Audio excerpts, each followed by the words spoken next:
interesse em ciência nasceu, assim, acho que de que eu era mais jovem, né, assim, quando eu estava no colegial, vendo aquilo pela primeira vez, assim, a biologia, já me fascinava algumas coisas, os conceitos de química, de física, de ciência em si, mas quando eu tive contato com a biologia foi que realmente, assim, me despertou um interesse muito grande de entender como as coisas funcionam, como que é a natureza à nossa volta e ainda o corpo humano, então tem tudo a ver com a gente também, né?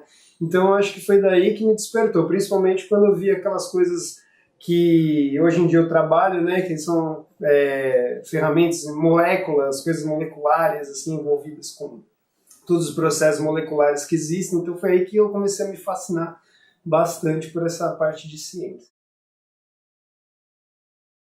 Eu acabei optando por fazer biologia, que eu acho que se enquadrava bem, e aí eu comecei a fazer minha graduação lá na Unesp em Botucatu.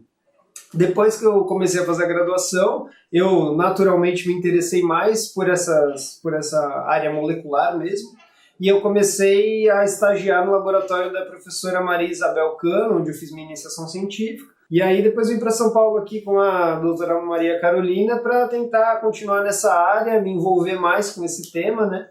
E apesar de ser um pouco diferente, esses temas eles conversam um pouco, então foi...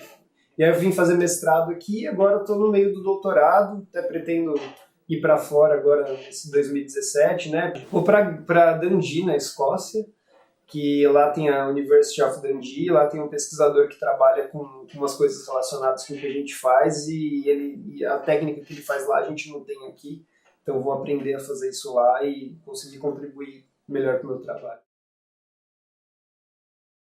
Então, hoje em dia, eu trabalho com biologia molecular, que é essa parte das moléculas mesmo, né? DNA, proteínas, do Trypanosoma cruzi, que é um protozoário que está envolvido na doença de Chagas. Então, além do interesse pela própria doença, ele também foi um organismo que surgiu há muito tempo. Então, é muito interessante as diferenças que a gente pode encontrar numa célula tão primitiva comparado com os conhecimentos de células que foram surgindo depois. Então é interessante evolutivamente também entender qual a diferença do tripanossoma para uma célula humana, além de ter toda a importância de entender como uma célula primitiva funciona para a gente poder ter melhores alvos para medicamentos e coisas do tipo relacionadas a doenças.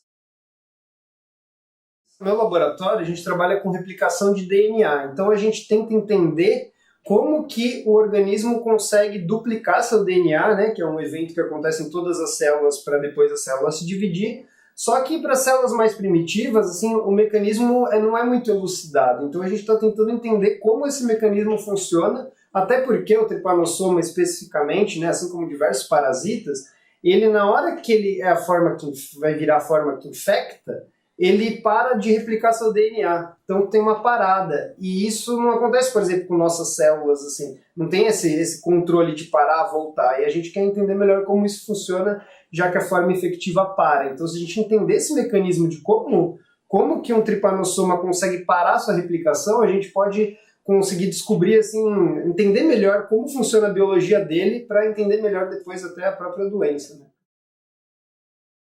É uma contribuição principalmente para a biologia básica, que nem eu falei no começo, né, para entender a evolução mesmo dos organismos, então como que uma célula primitiva funciona, e a proteína que eu estudo, a gente está vendo umas peculiaridades que em tripanossoma acontecem, em outras células não. Então tá bem legal, porque está sendo uma coisa muito diferente que nunca foi descrita.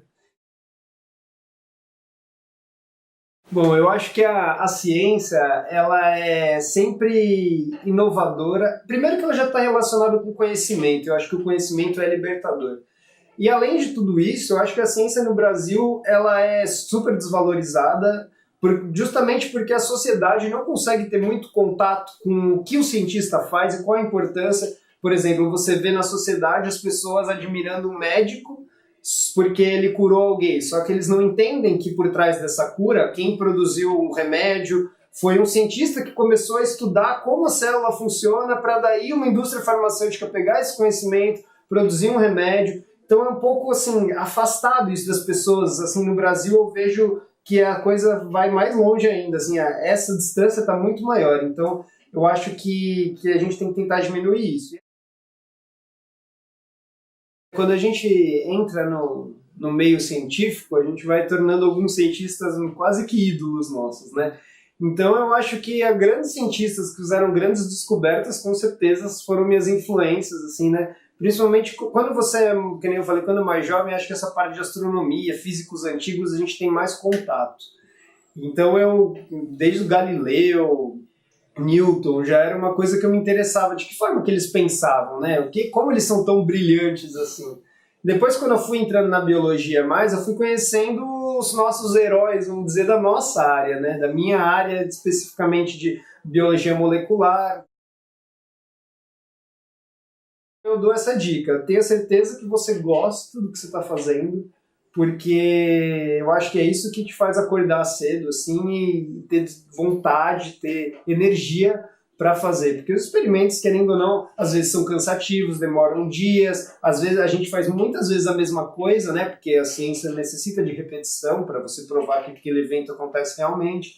Então, todas essas coisas são um pouco maçantes. Então, eu acho que, assim, o que você tem que fazer é tirar energia para conseguir fazer isso da melhor forma. Então, goste do que você faz.